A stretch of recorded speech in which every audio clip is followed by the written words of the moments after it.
Hello, everybody, and welcome to the latest episode of Book Time with Elvis, with me, Mark. I hope you're doing very well. I have a tag video for you today. It is the Atwood Adventure Tag. I was very kindly tagged by Shelley Swearingen, and the tag was created by Jolene. All relevant links and things will be left below. So, this tag has a few prompts. Let's see, 13 prompts in all. Let's get cracking. So prompt number 1. Before publishing her first collection of poetry in the early 60s, Margaret Atwood had several other jobs, including working at summer camps. What was your first job? Okay, so what was my first job? If we say the first time I worked, but I didn't receive any money, was I used to go every Tuesday afternoon when I was between the ages of 16 and 18. I used to help out in Oxfam. It was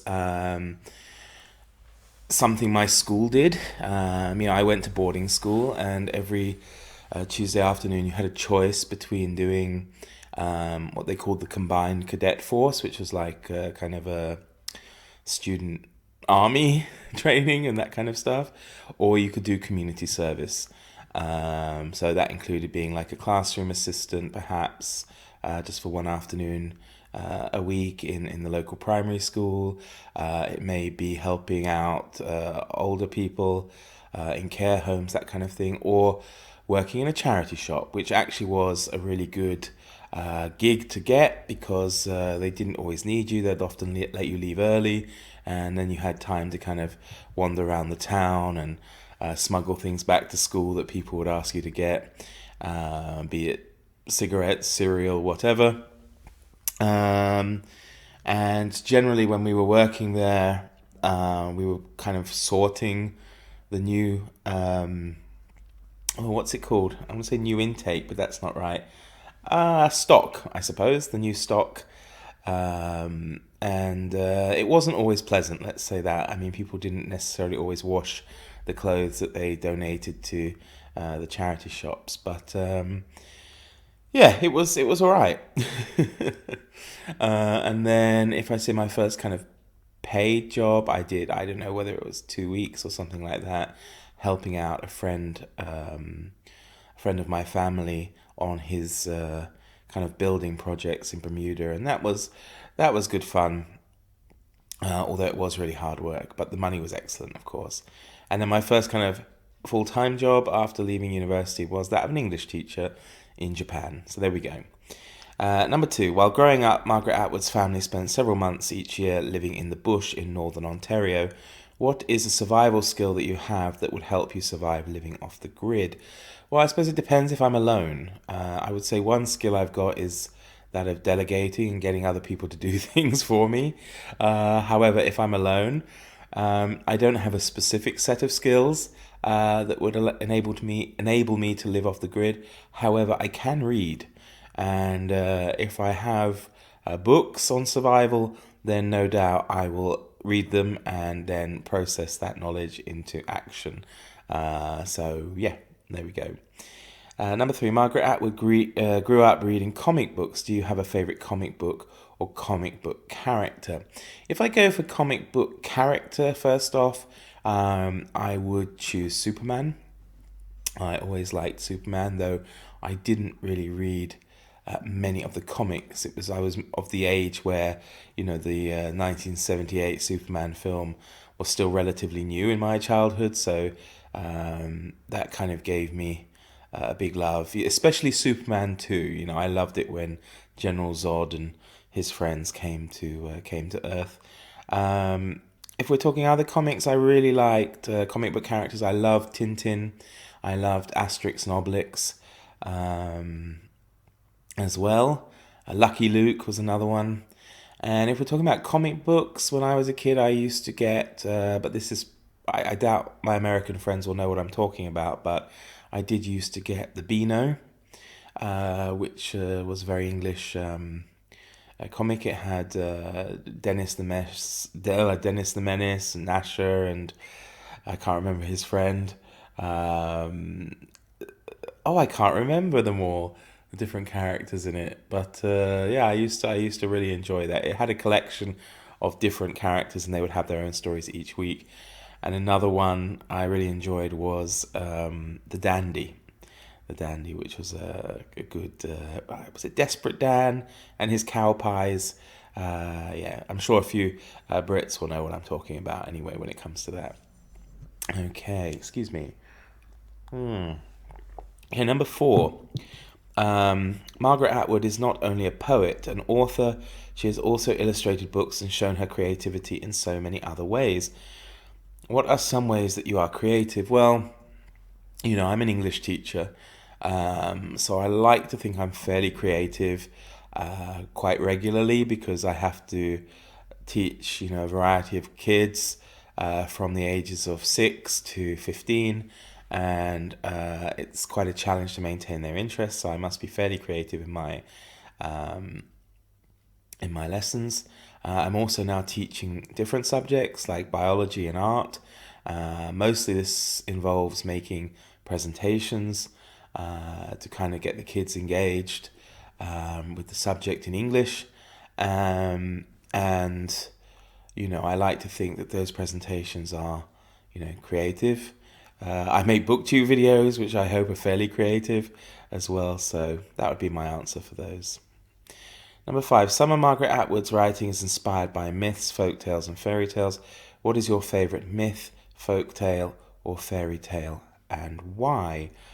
I don't really know my answer to this one. I used to love the Norse myths when I was a child. I went to school for a couple of years in Sweden, and even our sports houses, or when we competed within the school, we were put into different groups, and they were named after Odin and Thor, Freya, Loki. I was in Loki, and our color was yellow, but I had a big interest in the Norse myths and legends back then. I subsequently developed an interest in the Greek myths and legends and fairy tales. I did, while I was at university, a kind of module based around European fairy tales and the dark side of fairy tales.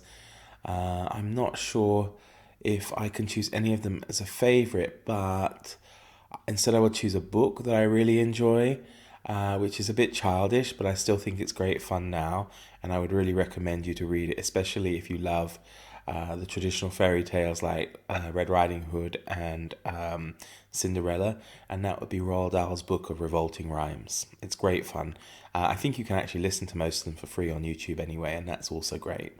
A little bit dated perhaps, but I really enjoy them, and I enjoy his retelling of them. Number 6. Margaret Atwood's most well-known novel is The Handmaid's Tale.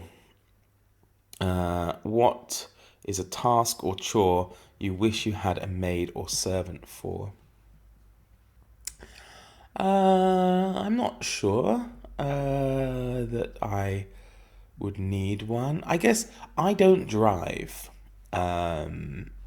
So I suppose I wouldn't mind a chauffeur, somebody who was on standby to take me where I want to go, whenever I want to go there. I guess it's quite incredible getting to 41 and not driving, but I never really. Well, I did learn when I was at school, but then my A levels and other things got in the way, and I just never saw it through. And of course, moving around a bit, moving off to Germany for a while, Japan, Hong Kong. I always thought I would do it later. Now I'm hoping to move within a year or so to a small village. I suppose the time has come to start learning, though I would say I'm pretty nervous to do so here. They can, in the Czech Republic, they can be a little bit crazy on the roads, but also, having to learn to drive in a foreign language would be a challenge. But, I will give it a go at some point, I'm sure. Yeah, so chauffeur, I suppose, would be my answer to that one. Number 7. The themes Margaret Atwood writes about have stayed consistent in all her writing for over 6 decades.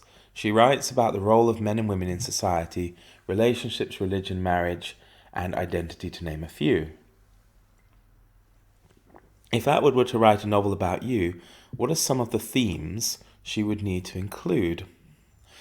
Well, looking at those, I suppose, I'm single, so relationships maybe, marriage and relationships maybe wouldn't need to be discussed, that's for sure.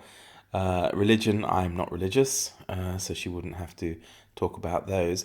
But I suppose, friendships, friendly relationships, relationships between teacher student as well as teacher and other teacher and friends and things like that would be a big part of my life if she was to write about me.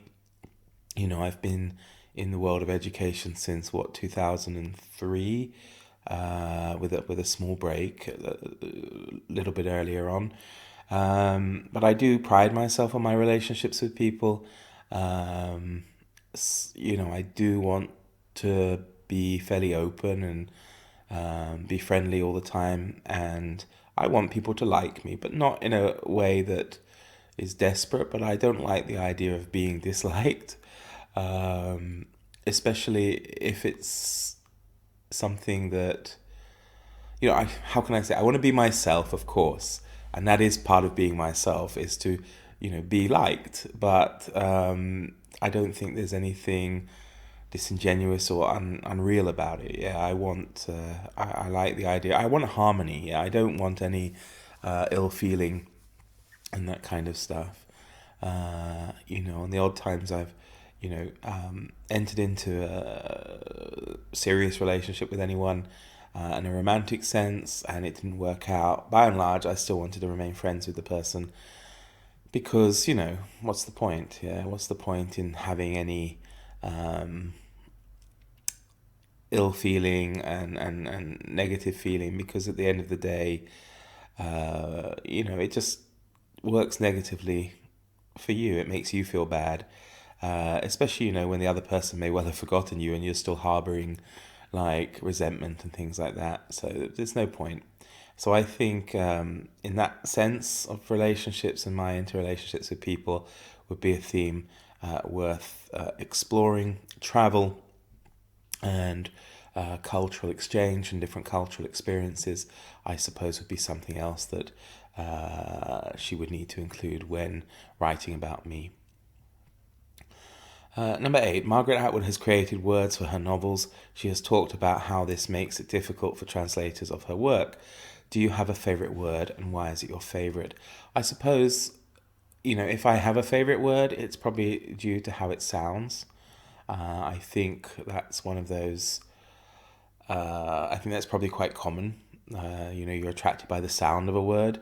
I enjoy words like foible, kerfuffle, melodious.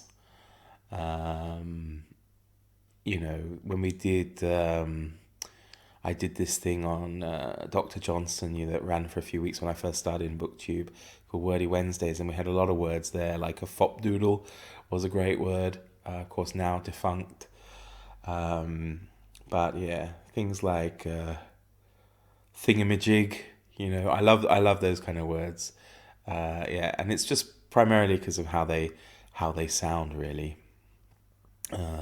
Sometimes if they have an interesting meaning, but I can't think of any more off the top of my head. Number 9, Margaret Atwood was born in Canada and lives in Canada now, but she has also lived in other countries like the United States, England, France, Germany, and Scotland.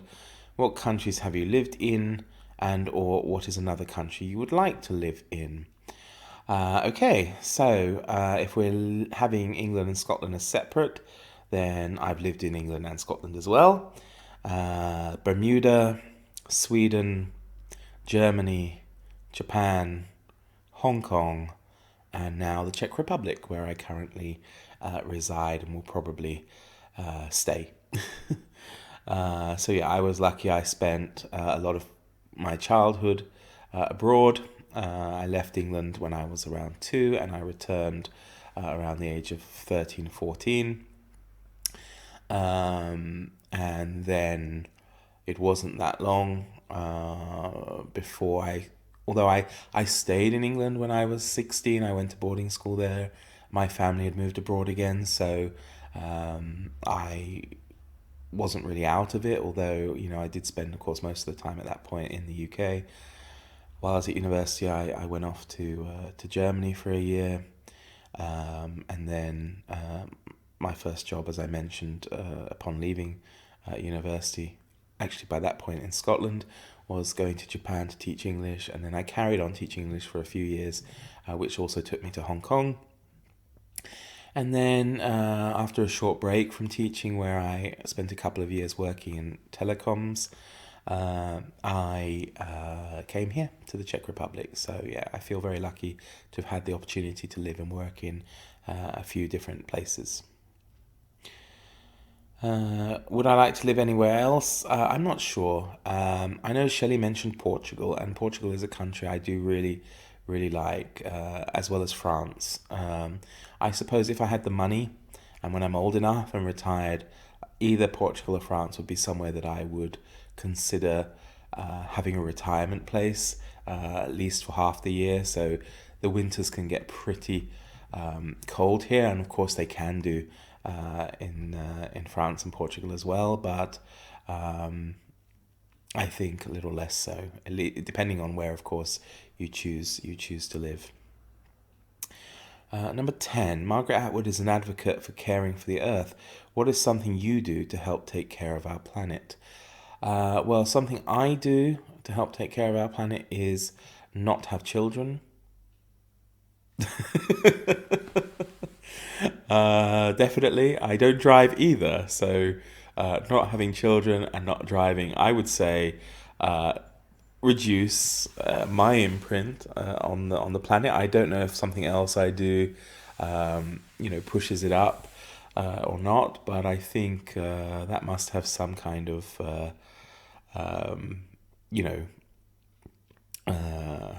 what's the word? Yeah, it must do something to help take care of the planet. Now, of course, I'm not saying that, people who have children are damaging the environment, but it does have an impact. Of course it does. I see it even here in the building I live in. One of my neighbors has a young child. I don't know, what is he, maybe coming up to 2 years old. And certainly you see a huge increase in the amount of rubbish produced. The bins are often full way before the time that they used to be, and things like that. So that must have an impact, I suppose, especially if you look at how many children there are and those kind of things. So yeah, to some degree it is my choice, and I think I'm more resolved in that as I get older. I don't plan to have any. Probably, I have all I need sitting there or lying there behind me, really. So there we go. Next, Margaret Atwood is passionate about animal rights, and some of her writing has included animals and reflections on animals. What is a topic you are passionate about? Again, it would actually be animal rights and the treatment of animals. Now, I am perhaps hypocritical in the sense that I do eat meat, but I try to be a responsible meat eater, I suppose, where I can be. I wouldn't knowingly want anything that was produced in terrible conditions. But I find that animals, anything to do with animals that's to do with cruelty or anything like that, greatly upsets me. And it sounds awful, but it upsets me more than perhaps if it happens to people. I know that sounds really bad. Now, don't get me wrong, of course, I feel very bad for people who have terrible things happen to them, but to some degree, people are able to, or should be able to, have some way to deal with it, whereas, an animal is like innocent and, completely helpless in some situations. So yeah, I do think there should be like tougher penalties, imprisonments and things like that for cruelty to animals, definitely. Number 12, Margaret Atwood is supportive of new authors in a variety of ways.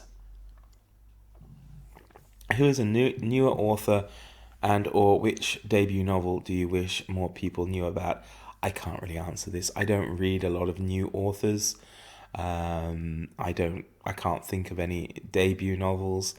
I will just say an author I wish more people read, especially on BookTube, so I can talk about it more. Is this historical writer Giles Milton? I've mentioned him dozens of times.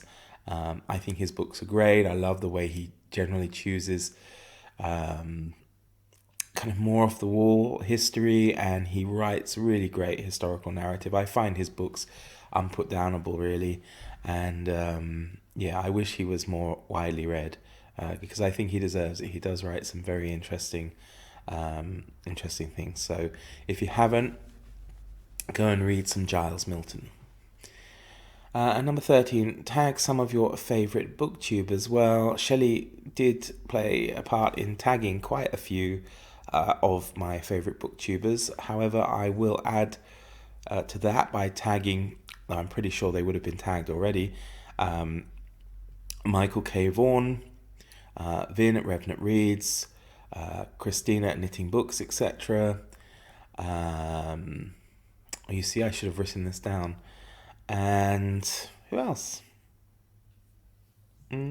That's it. I'm only gonna tag those three.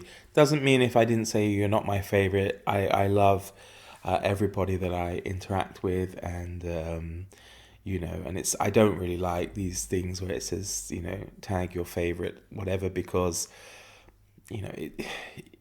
especially as you get older, it's very easy to forget people, and certainly just because they're not included doesn't mean they're not a favorite. So I've just chose those three because I've had some interaction recently with them, and they're in my mind at the moment. So there we go. That was the Atwood Adventure Tag created by Jolene, and I was tagged once again by Shelley Swearingen. Thanks for that. Thank you for watching, and I wish you all a fantastic remainder to your day. Take care, everybody. All the best. Bye-bye.